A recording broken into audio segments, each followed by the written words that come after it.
قرآن مجید کی آیتیں نازل ہوئیں، لا یستوی القاعدون من المؤمنین، جو مومنین میں پیچھے بیٹھنے والے لوگ ہیں وہ ان کے برابر نہیں ہو رہے جو میدان جہاد میں بولو لڑتے ہیں۔ پیچھے بیٹھنے والے آگے میدان جہاد میں لڑنے والوں کے برابر بولتے کیوں نہیں یار، کیا ہو گیا؟ نہیں ہے، وہ لڑ رہے ہیں میدان میں، قربانیاں دے رہے ہیں، تم یہاں پیچھے بیٹھے ہوئے ہو۔ ٹھیک ہے، تم نماز پڑھ رہے ہو، زکوٰۃ دے رہے ہو، عبادت کر رہے ہو، لیکن اس سے ایسا تھوڑی ہوا تو ہاتھ ضائع ہونے کا خطرہ، آنکھیں ضائع ہونے کا خطرہ، شہادت کا خطرہ، گرفتاری کا خطرہ، وہ 10 خطرے مول رہے ہیں، تو تم کیسے سمجھتے ہو کہ تم ان کے برابر ہو سکتے ہو؟ اب بعض صحابہ معذور تھے، ان کا جذبہ تھا میدان جہاد میں لڑنے کا، لیکن معذوری کی وجہ سے ان کو نبی جانے کی پرمیشن نہیں دیتے۔ وہ اتنے غمزدہ ہوتے کہ روتے تھے کہ کاش اللہ ہمیں صحت دیتا، ہم بھی جا کے لڑتے۔ اب جب یہ آیتیں نازل ہوئیں تو ان کا دل تو اور بیٹھ گیا کہ بھئی ہمارا تو بالکل انہی کی طرح لڑنے کا جذبہ ہے، ہمارے بازوؤں میں طاقت نہیں، ہمارے کوئی نابینا تھے، کوئی بیچارے معذور تھے پاؤں سے، کوئی اپاہج تھے، تو ہمیں تو نبی روکتے ہیں، ورنہ ہمارا تو جذبہ ہے، اور اللہ نے کہا کہ تم ان کے برابر نہیں ہو سکتے، جبکہ ہم تو روتے ہیں یہاں بیٹھ کے کاش ہمیں بھی وہاں جانے کا موقع ملتا۔ تو جب یہ نبی صلی اللہ علیہ وسلم کے سامنے صحابہ نے اشکال کیا نا، تو ایک صحابی فرماتے ہیں کہ آپ صلی اللہ علیہ وسلم کی ران مبارک میری ران پر تھی، ران مبارک میری ران پر تھی۔ تو کہتے ہیں کہ میں نے دیکھا نبی پر وحی کے آثار ظاہر ہونا شروع۔ صحابہ گئے نبی کی خدمت میں، یا رسول اللہ ہم تو معذور ہیں، اور اللہ کہہ رہے لا یستوی القاعدون من المؤمنین والمجاہدون فی سبیل اللہ، پیچھے بیٹھنے والے اللہ کی راہ میں جہاد کرنے والوں کے برابر نہیں ہیں، تو ہم تو شوق سے تھوڑی پیچھے بیٹھے ہیں۔ تو صحابی کہتے ہیں کہ نبی صلی اللہ علیہ وسلم کی ران مبارک کو میں نے دیکھا، اتنی وزنی ہو گئی کہ مجھے لگا کہ میری ٹانگ چٹک کے پچک جائے گی، ہڈی ٹوٹ جائے گی اس کی، اتنی بھاری ران ہو گئی آپ صلی اللہ علیہ وسلم، اور آپ پر ایسے کپ کپی کے آثار۔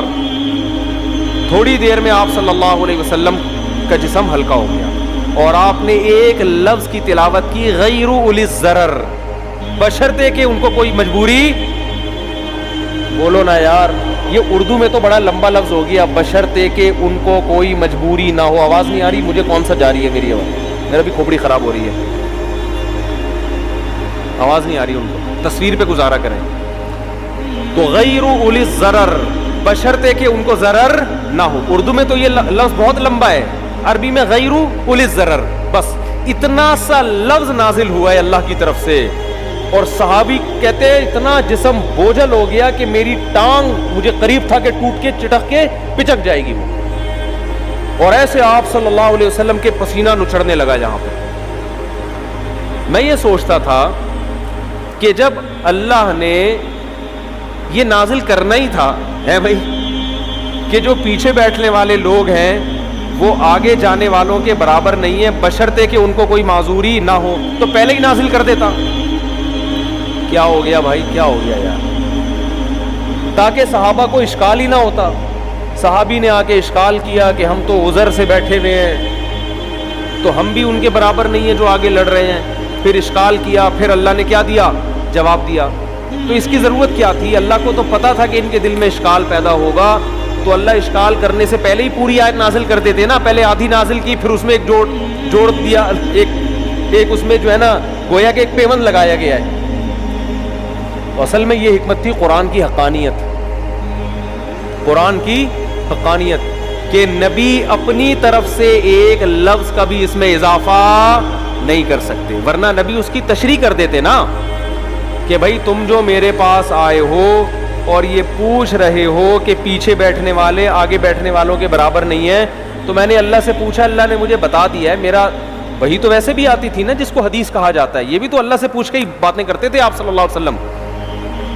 تو میں نے اللہ سے پوچھا، اللہ نے بتایا کہ اس میں خود بخود یہ شرط لگی ہوئی ہے کہ بشرطے کہ کوئی عذر نہ ہو، یہ بتا دیتے، لیکن نہیں، اللہ نے یہ ثابت کرنا تھا کہ اس میں نبی اپنی طرف سے کوئی ایڈیشن بولو نہیں کر سکتے. اور صحابہ کو یہ بھی دکھانا تھا کہ یہ نبی کے اپنے الفاظ نہیں ہیں, یہ آسمان سے نازل ہوئے ہیں.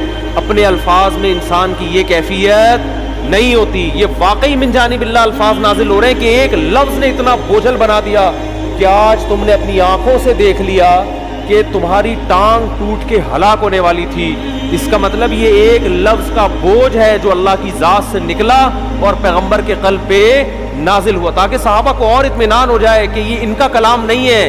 اپنے کلام کے وقت یہ کیفیت تھوڑی ہوتی ہے انسان کی. تو ایسا اللہ نے حفاظت کا وعدہ کیا. اور